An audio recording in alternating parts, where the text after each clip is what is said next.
So guys, God bless us all po ulit. To God be the glory po ulit. I'm always hoping na ang bawat isa pong makakakita ng content ko in good condition, having a peace of mind, enjoying his life, and happy pa rin po together with his own family. Sana po talaga guys, lahat po ng madadaanan ng content ko na to sana po kahit katiting pagtyagaan nyo pong tapusin bawat part. Kasi ang ginugol ko lang naman po talaga yung katiting ko pong motivation, yung katiting ko pong naintindihan at naunawaan sa bawat sinubaybayan ko din pong documentaries at sa pagninilay ko po ng Word of God sa kanyang love letter, gusto ko pong maihatid, maitawid sa sino mang makakakita. Kahit mangilan-ngilan lang po, kahit 1, 5, 10, matry na matapos ang bawat content ko. Lalo na po itong ganitong contents na ginagawa ko na may mga part-part. To God be the glory po kasi po na ipagpapatuloy ko pa po makagawa ng ganito. Tapos may mga nanonood pa rin po kahit papano. Si God na po ang bahala sa ating lahat, sa mga nagtatapos ng content ko. Patuloy-tuloy po tayo, sabay-sabay po tayong magliko, magkalap ng mga documentaries na talagang magpapa-enhance pa po ng pagtitiwala natin, ng faith natin, ng pagmamahal natin, ng motivation natin sa nag-iisang creator natin at sa kanyang bigatin son. Amen. Sana po talaga guys subaybayan nyo po, tapusin nyo po ito mula part 1 hanggang final part. Bali ito po ay part 13. Part 13 na po ito ng Life Motivation, Life Coach, POV na rin po na ginagawa ko. Alay ko po ito sa ating creator. Samot dalangin ko po lahat tayo ay laging samahan ng ating Panginoon sa bawat iniisip natin, sa bawat sinasalita natin, sa bawat mga plano natin, sa bawat araw na tayo ay humihiram pa po ng buhay na pinanghahawakan natin. Amen. Kasi nobody can tell po talaga kung hanggang kailan ang bawat isa sa atin ay pahihiramin ng buhay na pinanghahawakan natin sa ating Panginoon. Yan po ay lagi nating pagnilayan guys. Kasi lahat po ng tinatamasa ng isang tao, mahirap ka man o mayaman, ordinaryong tao ka man, negosyante ka man, bilyonaryo ka man o katamtaman lang ang pamumuhay na meron ka. Lagi po nating panghahawakan na lahat-lahat po ay borrowed lang. Hiram lang po. Enjoy po natin ang buhay na hinihiram natin sa ating creator. At sa atin pong mga inaangkin pag-aari o anumang asset o kahit nasa isang barong-barong ka lang na bahay, pilitin po natin kahit papano makapagtawid tayo ng kabutihan araw-araw na tayo buhay pa. Alam niyo po kapag binabanggit ko po yan, nangingilabot po ako. Naluluha-luha po ako minsan. Kasi yung iba po kasi pagkayayaman na, bilyonaryo na, milyonaryo na, daing pa ng daing, reklamo pa ng reklamo. Yung mga simpleng tao nga po minsan nga pang ulam nila galunggong lang. Minsan itlog na pula lang kasama nila ang pamilya nila. Ang saya-saya ng buhay nila Nakakapagtaka po. Sabi nga po nung isang matuwid na mangangaral, ito po maitawid ko lang po. Kasi napakaganda po ng motivation Kasi yung iba po kasi kumpleto ng gamit mo, ang ganda ng bahay mo, may mansion ka. Nagagawa mo pang magreklamo, nagagawa mo pang dumaing, kahit papaano healthy ka pa. Tumingin ka sa paligid mo. Huwag ka masyadong lumayo, makakakita ka ng pulubi, makakakita ka ng dukhang tao, nagpapalimos. Ikaw yaman-yaman mo na, nagagawa mo pang mag-complain. Alam nyo guys, nakakaawa yung mga ganong tao. Kasi yung nga pong mga maralita, yun nga pong mahihirap, yung mga ordinaryong tao lang. Yung iba po may mga kapansanan. Kagaya ko, ako po may kapansanan. Pero kahit papaano po, pilitin po natin. I-motivate po natin sana ang mga sarili natin na lagi tayong maging grateful, na lagi tayong magpasalamat sa Panginoon. Kasi ang Panginoon po, napaka-compassionate niya po. Kasi ang Panginoon po, nakatingin lang po yan bawat dako ng lahat ng creation niya.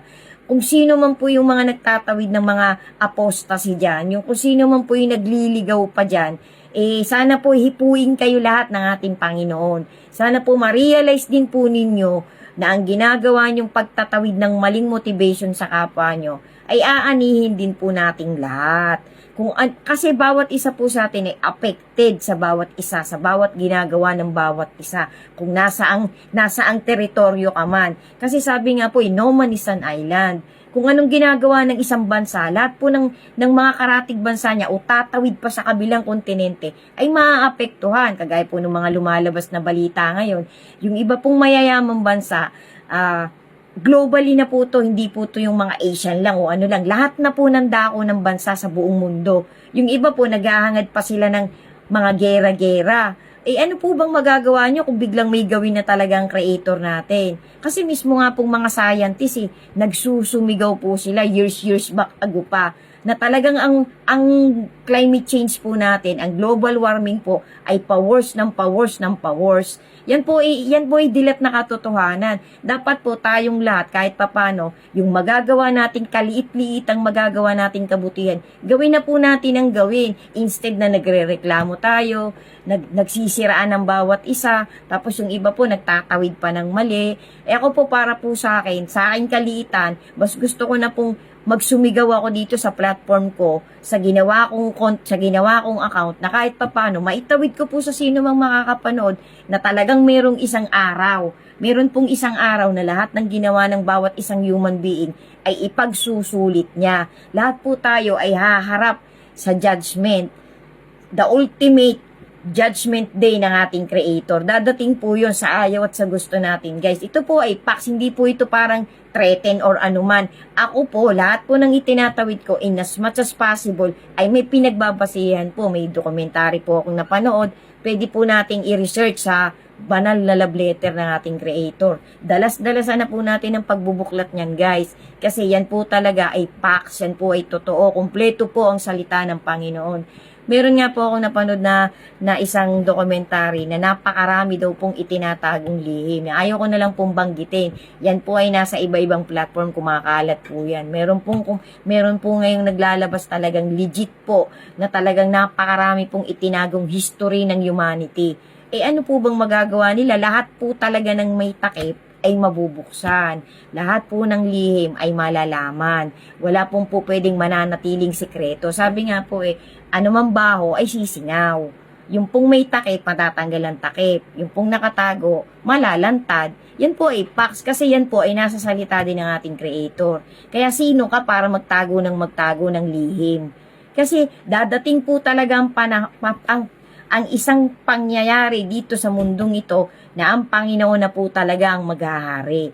Meron pa rin po siyang madadatnan, guys. Napakarami pa pong madadatnan na ligaw na hindi talaga naniniwalang may totoong Diyos. Kasi kung wala pong Diyos, saan po galing ang bagay-bagay, ang lahat-lahat? Hindi po pwedeng pumutok lang, hindi po pwedeng sumabog lang. Kasi lahat po ng sumasabog ay may masamang epekto. Yan po ay lahat po nakaayos, tamang lugar. Ito na nga pong mukha ng isang tao, nasa tamang pwesto ang bawat part ng mukha natin Kasi kung yan po ay parang sumabog lang na hindi po totoo yun, guys. Panghawakan po natin na meron talagang isang infinite God, na merong isang may isang Diyos talaga, may isang Diyos talaga na nakakakita at nakakaalam ng past, present, and future. Panghawakan po natin yun. At mayroon din pong isang infinite creator na magbibigay sa atin ng pinapangarap nating eternal peace at eternal happiness. Eternal life na po. Ito po kasing buhay natin ngayon, temporary lang po to. Huwag po natin itong masyadong mahalin na ano-anong dito lang talaga tayo sa mundong ito. Hindi po totoo yun, guys. Lahat po dito na nakikita at nahahawakan natin ay may ending. Temporary lang po lahat ito.